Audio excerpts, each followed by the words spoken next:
അള്ളഹാനോട് കൂട്ടുകൂടനെ എന്ത് ചെയ്യണം? ഒറ്റ കാര്യം ചെയ്താൽ മതി. ചെയ്യുവോ? ഞാൻ പറഞ്ഞുതരാം. ഇൻഷാല്ലാ ചെയ്യുവോ? ഈ സദസ്സ് ഇൻഷാല്ലാ ആ നിയത്തെടുത്തിട്ട് നമുക്ക് പിരിയാം. അള്ളാഹ് നമ്മളോട് കൂട്ടുകൂടും. ഒറ്റ കാര്യം ചെയ്താൽ മതി. ചെയ്യുവോ? ഇൻഷാല്ലാ പറ. ഉറക്കെ പറയും. എൻ്റെ പൊന്നു സഹോദരങ്ങളെ, 10,000-കണക്കിന് ആളുകളുണ്ട്. കേരളത്തിന്റെ അങ്ങേയറ്റത്ത് കിടന്ന ഞാൻ ഈ കാസർഗോഡ് വരുമ്പോൾ ഈ 1000-കണക്കിന് ആളുകൾ കൂടുന്നത് ആ ഒരു സ്നേഹത്തിന്റെ പേരില്ല. അങ്ങനെയാണെങ്കിൽ ഈ 2 മണിക്കൂർ നമ്മൾ ഇരുന്നതിനൊരു പ്രതിഫലം ഉണ്ടാവണം. അള്ളാഹുവിനോട് നമുക്ക് ബന്ധപ്പെടാൻ കഴിയും. നമ്മുടെ ജീവിതത്തിൽ ഒരു കാര്യം മാറ്റി നിർത്തണം. അള്ളാഹ് തൗഫീക്ക് നൽകട്ടെ. അള്ളാഹ് തൗഫീക്ക് നൽകട്ടെ. ഏതാത് അള്ളാഹ്ക്ക് ഇഷ്ടപ്പെടാത്ത ഹറാമ് പള്ളക്കുള്ളിൽ പോകരുത്. മറിയം ബീവി മരണത്തെ മുമ്പിൽ കണ്ടിട്ട് വിളിച്ചു. അള്ളാഹ് പറഞ്ഞു, അല്ലാ തഹ്സനി, പൊന്നുമോളെ നീ പേടിക്കണ്ട, ഞാനുണ്ട് കൂടെ. എന്നെ പൊന്നു പെങ്ങളെ പറയും. പക്ഷേ അള്ളാഹ് നമ്മളോട് കൂട്ടുകൂടാ. ഒറ്റ നിബന്ധനയുള്ളൂ, അവൻ ഇഷ്ടപ്പെടാത്ത ഹറാമ് പള്ളക്കുള്ളിൽ പോകരുത്. ഇതാവോ? എന്തെന്ന് മാറി നിന്നുകൂടെ? സമ്പാദിക്കാൻ ഹറാമ് വേണ്ട സഹോദരങ്ങളെ, ഹലാല് മതി. ഹലാല് കൊണ്ട് കൊടീശ്വരനാവും. ഹറാമ് തന്നെ വേണമെന്നില്ല. പള്ളക്കുള്ളിൽ ഒരു തുള്ളി പോയോ, ഒരു തുള്ളി രക്ഷപ്പെടില്ല. ബാക്കി 8 കൂട്ടുകാരെ ഇൻഷാല്ലാ നാളെ പറയാം. പ്രധാനപ്പെട്ട കൂട്ടുകാരാ അത്. അവരും പരലോകത്ത് എങ്ങനെയാ? ഫാൻസ് അസോസിയേഷനൊക്കെ നാളെ പരലോകത്ത് എന്താന്ന് ഞാൻ പറയാം. ഇൻഷാല്ലാ നാളെ വരും. അള്ളാഹു കബൂലാക്കട്ടെ. അള്ളാഹുമായിട്ട് കൂട്ടുകൂടാം. മാരക രോഗം വരട്ടെ, കണ്ണീരണിഞ്ഞ് ദുആ ചെയ്ത് അള്ളാഹ് സ്വീകരിക്കും. പക്ഷേ അള്ളാഹ്ക്ക് ഇഷ്ടപ്പെടാത്ത ഹറാമ് ഒരു തുള്ളി പള്ളക്കുള്ളിൽ പോകാൻ പാടില്ല. ഓ ഇനി അങ്ങോട്ട് മാറ്റി നിന്നൂടെ? എന്തെങ്കിലും ഉണ്ടെങ്കിൽ മാറ്റി നിന്നുകൂടെ? ബഹുമാനപ്പെട്ട സയ്യിദുനാ അബൂബക്കർ സിദ്ദീഖ് റളിയല്ലാഹു അൻഹു. ആരാ അബൂബക്കർ റളിയല്ലാഹു അൻഹു? വയറ് വല്ലാതെ വിശന്ന് വേദന കൊണ്ട് പിടയുകയാണ്. കടിക്കാനൊന്നുമില്ല, കുടിക്കാൻ വെള്ളമില്ല. വേദന കൊണ്ട് വിശന്ന് പിടയുമ്പോ അബൂബക്കർ റളിയല്ലാഹു അൻഹുവിന്റെ അടിമ മുമ്പിലൂടെ നടന്നുപോയി. അടിമയോട് ചോദിച്ചു, വിശക്കുന്നു, എന്തെങ്കിലും ഉണ്ടോ? അടിമ പറഞ്ഞു, എന്റെ കയ്യിൽ 2 കാരക്കയുണ്ട്, തരാം. വിശപ്പിന്റെ കാഠിന്യം കൊണ്ട് അടിമയുടെ കയ്യിലിരുന്ന 2 കാരക്ക എടുത്ത് തിന്നുപോയി. തിന്നു കഴിഞ്ഞപ്പോഴാണ് അബൂബക്കർ റളിയല്ലാഹു അൻഹു ചിന്തിച്ചത്, അല്ലാഹുവേ, വിശപ്പിന്റെ കാഠിന്യം കൊണ്ട് തിന്നുപോയി. ഇത് ഹലാലാണോ ഹറാമാണോ എന്ന് ചോദിച്ചില്ല. അടിമയോട് ചോദിച്ചു, അടിമയെ, ഇത് ഹറാമാണോ ഹലാലാണോ? അടിമ പറഞ്ഞു, ഞാനൊരു നാട്ടിലൂടെ പോയപ്പോ ആ നാട്ടിലെ ആളുകൾ കവടി നിരത്തിയിട്ട് ലക്ഷണം പറയാൻ പറഞ്ഞു. ഞാൻ കവടി നിരത്തി ലക്ഷണം പറഞ്ഞു കൊടുത്തു. അതിന് പ്രതിഫലമായി കിട്ടിയ പ്രതിഫലമാണിത്. സഹോദരങ്ങളെ, ഇസ്ലാമികപരമായിട്ടത് ഹറാമല്ലേ? അബൂബക്കർ റളിയല്ലാഹു അൻഹു ഞെട്ടിപ്പോയി. അല്ലാഹുവേ, ഹറാമ് കഴിച്ചല്ലോ അല്ലാ. ഒരു തുള്ളി പള്ളയിൽ പോയല്ലോ അല്ലാ. അബൂബക്കർ റളിയല്ലാഹു അൻഹു തന്റെ വിരലുകൾ തൊണ്ടക്കുടിയിലോട്ട് കുത്തിയിറക്കിയിട്ട് ഛർദിക്കാൻ തുടങ്ങി. ഛർദിച്ച് എല്ലാം വെളിയിലോട്ട് പോകുമ്പോ, എന്തിനാ കാസർഗോഡ് സഹോദരി വിശന്ന് വലഞ്ഞു നിന്നപ്പോ ഹറാമായ ഒരു കാരക്ക തിന്നതിന്റെ പേര് ഛർദിച്ച് അവസാനം രക്തം ഛർദിക്കാൻ തുടങ്ങി. സഹാബത്ത് പറയുകയാണ്, അബൂബക്കർ റളിയല്ലാഹു അൻഹു രക്തം ഛർദിച്ചു മരിച്ചു പോകുമോ എന്ന് ഞങ്ങൾ ഭയപ്പെട്ടു പോയി. ഛർദിച്ച് അവശനായി താഴെ കുത്തിയിരുന്നിട്ട് അബൂബക്കർ റളിയല്ലാഹു അൻഹു അല്ലാഹുവോട് ദുആ ചെയ്തു, അല്ലാഹുവേ, അറിയാതെ വിശപ്പിന്റെ കാഠിന്യം കൊണ്ട് ഒരൽപ്പം ഹറാമ് തിന്നുപോയി അല്ലാ. കഴിയുന്നിടത്തോളം വെളിയിൽ ഛർദിച്ച് കളഞ്ഞിട്ടുണ്ട്.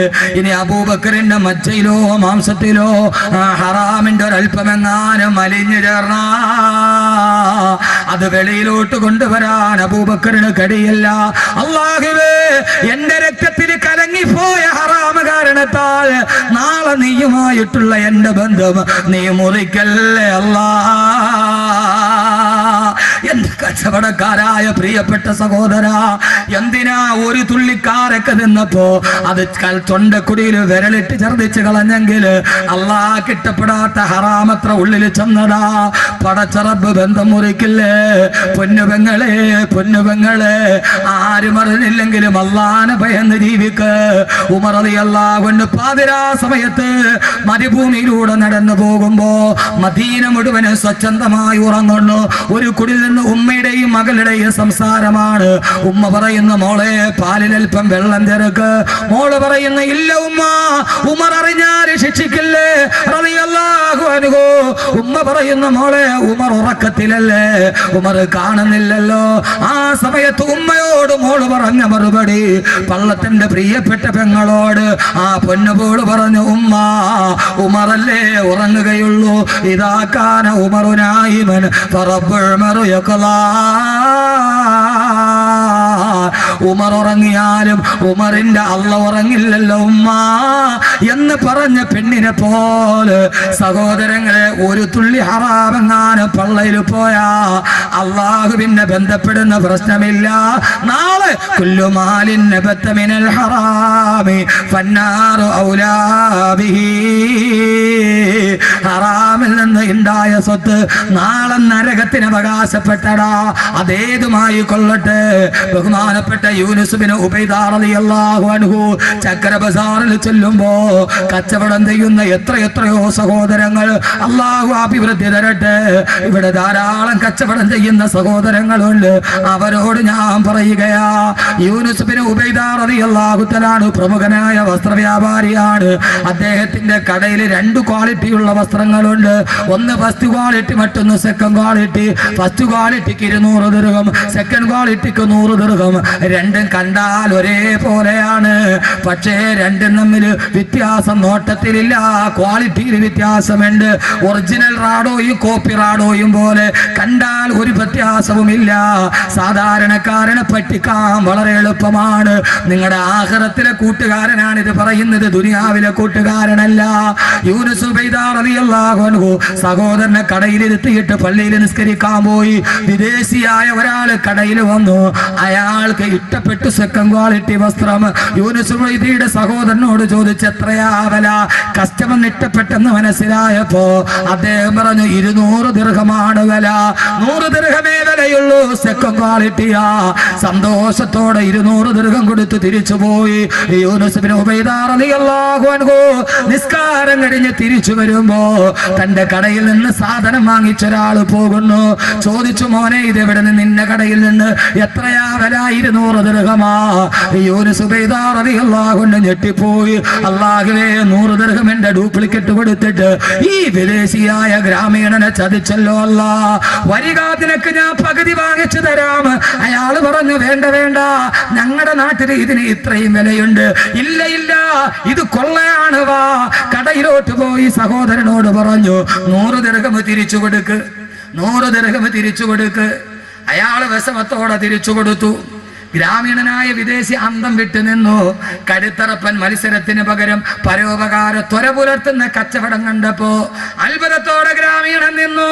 പോയി കഴിഞ്ഞപ്പോൾ സഹോദരൻ യൂനുസ് ബിൻ ഉബൈദയും തമ്മിൽ വഴക്കായി. സഹോദരൻ പറഞ്ഞ് അയാൾ ഇഷ്ടപ്പെട്ട് പൊരുത്തത്തോടെ തന്നതാണ്, അതുകൊണ്ടല്ലേ ഞാൻ വാങ്ങിച്ചത്. യൂനുസ് ഉബൈദ റളിയല്ലാഹു അൻഹു പറഞ്ഞ വാക്ക് കച്ചവടം ചെയ്യുന്ന സഹോദരങ്ങളോട് ഒന്ന് പറഞ്ഞിട്ട് ഞാൻ അവസാനിപ്പിക്കുകയാണ്. യൂനുസ് ഉബൈദ റളിയല്ലാഹു അൻഹു പറഞ്ഞു, മോനെ, നീ ഒരു കച്ചവടം ചെയ്തപ്പോ നിന്റെ തൃപ്തിയും പരിഗണിച്ചു, വാങ്ങാമെന്നവന്റെ തൃപ്തിയും പരിഗണിച്ചു. പക്ഷേ പടച്ച റബ്ബിന്റെ തൃപ്തി എന്തേ പരിഗണിച്ചില്ല? 100 ദിർഹമിന്റെ സാധനം 200 ദിർഹമിന് വിക്കല്, അത് നിന്റെ അല്ലാഹ് ഇഷ്ടപ്പെട്ട കാര്യമാണോ? അവൻ നിന്നോട് ബന്ധം മുറിക്കില്ലേ? അവൻ നിന്നോട് ബന്ധം മുറിക്കല്ലേ? ലാഭമെടുക്കാം ഇസ്ലാം അനുവാദം തന്നിട്ടുണ്ട്, പക്ഷെ അത് ചൂഷണത്തിന്റെ ഉപാധിയാവരുത്. അള്ളാഹുവിന് ഇഷ്ടപ്പെടാത്തത് ജീവിതത്തിൽ ചെയ്യരുത്. അള്ളാഹു നമ്മളോടുള്ള ബന്ധം മുറിച്ചു കളയും. അതുകൊണ്ട് അള്ളാഹിനെ കൂട്ടുകാരനാക്കി നല്ലത് മാത്രം ചെയ്യുക, നല്ലതിനെ കുറിച്ച് ചിന്തിക്കുക. അള്ളാഹു നമ്മളെ നല്ലവരാക്കി തീർക്കുമാറാകട്ടെ. അള്ളാഹ് ഇഷ്ടപ്പെട്ടത് ചെയ്യാവൂ. അള്ളാഹു തൗഫീക്ക് നൽകട്ടെ, അള്ളാഹു തൗഫീക്ക് നൽകട്ടെ. അള്ളാഹ് ഇഷ്ടപ്പെടാത്ത ഹറാമിന്റെ ഒരു തുള്ളി പള്ളയിൽ പോകരുത്. ബാക്കി 8 കൂട്ടുകാർ, ആ കൂട്ടുകാർ പരലോകവും ആ കൂട്ടുകാർ സ്വർഗവും. അത് പറഞ്ഞ് നമുക്ക് നാളെ നല്ല കൂട്ടുകാരായി അവസാനിപ്പിക്കാം. അല്ലാഹു തൗഫീക്ക് നൽകട്ടെ. അൽഹംദുലില്ലാഹി അൽഹംദുലില്ലാഹി റബ്ബിൽ ആലമീൻ. اللهم صل على سيدنا محمد وعلى آل سيدنا ومولانا محمد ربنا ظلمنا أنفسنا وإن لم تغفر لنا وترحمنا لنكونن من الخاسرين ربنا ظلمنا أنفسنا ظلما كثيرا كبيرا لا يغفر الذنوب إلا أنت فاغفر لنا مغفرة من عندك وارحمنا إنك أنت الغفور الرحيم